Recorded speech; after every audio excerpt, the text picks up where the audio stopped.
নিজের স্বামী সোহেল চৌধুরীর পরিবারের মতেই দিতি বিয়ে করেছিলেন ইলিয়াস কাঞ্চনকে। পেপার কাটিং সহ আজকে আমরা এই ভিডিওটা দেখাবো এবং একজন হাজব্যান্ডের ফ্যামিলির মত নিয়ে যখন সেই ফ্যামিলি তাদের বৌমাকে আরেকজনের সাথে বিয়ে দেয়, কোন সিচুয়েশনে এমন ঘটনা ঘটে আজকে সেটা পেপার কাটিং সহ আপনাদের সামনে দেখাবো আমরা। ভিডিওটি খুবই স্পেশাল হতে যাচ্ছে, প্যাথেটিক হতে যাচ্ছে এবং ভিডিওটি দেখার জন্য সবাইকে আমি করজোড় করছি।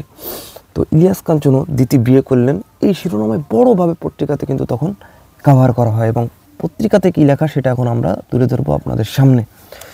চলচ্চিত্র অঙ্গনের খ্যাতিমান ও জনপ্রিয় অভিনেত্রী ইলিয়াস কাঞ্চন ও দিতি বিবাহ বন্ধনে আবদ্ধ হয়েছেন।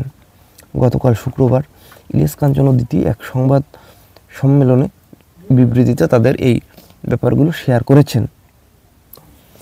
পারিপার্শ্বিক পরিস্থিতি এবং বর্তমান অবস্থানের কারণে আমরা গত 5 জানুয়ারি একান্ত ঘরোয়া পরিবেশে বিয়ের অনুষ্ঠান সম্পন্ন করেছি, এটা এক বিবৃতিতে তারা জানিয়েছেন। ইলিয়াস কাঞ্চন এবং দিতির এই বিয়ে দুজনের কারোরই প্রথম বিয়ে নয়, পেপারে স্পষ্টভাবে লেখা। ইলিয়াস কাঞ্চনের স্ত্রী জাহানারা এক মর্মান্তিক সড়ক দুর্ঘটনায় আমাদের সকলকে ছেড়ে চলে যান। অন্যদিকে নায়ক সোহেল চৌধুরীর সঙ্গে দিতির বিয়ে বিচ্ছেদ হয়েছিল। পরে গুলশানে ক্লাব ট্রাম্পসে সন্ত্রাসীদের গুলিতে সোহেল চৌধুরী সকলকে ছেড়ে পরলোক গমন করেন, মানে অলরেডি তারা ডিভোর্স। স্ত্রীর মৃত্যুর পর কাঞ্চন এবং বিবাহ বিচ্ছেদের পর দিতি বলেছিলেন দ্বিতীয় বিয়ের কথা ভাবছেন না তারা। তবে কিছুদিন যেতে না যেতেই তাদের দুজনকে জড়িয়ে চলচ্চিত্র অঙ্গনে জোর গুজব শুরু হয়েছিল।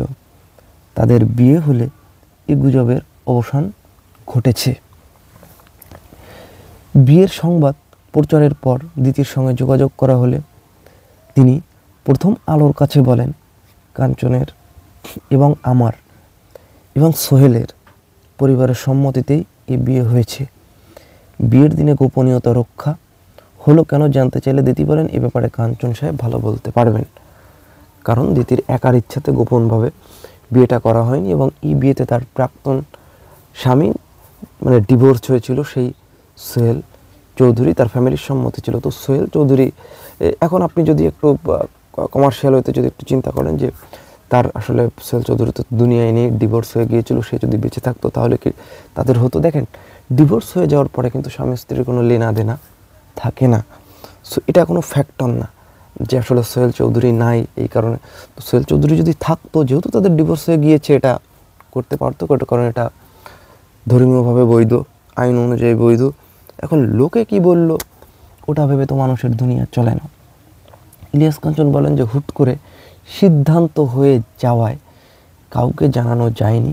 তিনি জানান, বিয়ে নিয়ে কোনো ধরনের আনুষ্ঠানিকতা করার ইচ্ছে তার নেই, তবে দিদিকে ঘরে তুলে আনবেন কবে তিনি এ ব্যাপারে এখনও কোনো রকমের সিদ্ধান্ত নেওয়া হয়নি।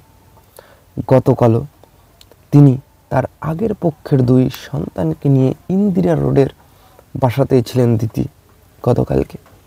ইলিয়াস কাঞ্চনেরও আগের পক্ষের 2টি সন্তান রয়েছে। গোপনে বিয়ে করলেও বিয়ের খবর জানাজানি হয়ে যাওয়ার পর চলচ্চিত্রের শিল্পীরা নবদম্পতিকে অভিনন্দন জানিয়েছেন এবং তাদের সুখ সমৃদ্ধ ভবিষ্যৎ কামনা করেছেন, এমনটাই পত্রপত্রিকাতে স্পষ্ট লেখা উঠে এসেছে এবং সেই কাটিংটা আমি অথেন্টিক ওয়েতে আপনাদের সামনে প্রোভাইড করলাম। তো কেমন লাগলো? ভালো লাগলে ডেফিনেটলি লাইক, কমেন্ট, শেয়ার জানিয়ে দেবেন আপনাদের মূল্যবান মতামতটি। দেখা হচ্ছে নেক্সট কোনো ভিডিওতে। সে অবধি সবাই ফিল্ম ইন্সপায়ার সঙ্গে থাকবেন।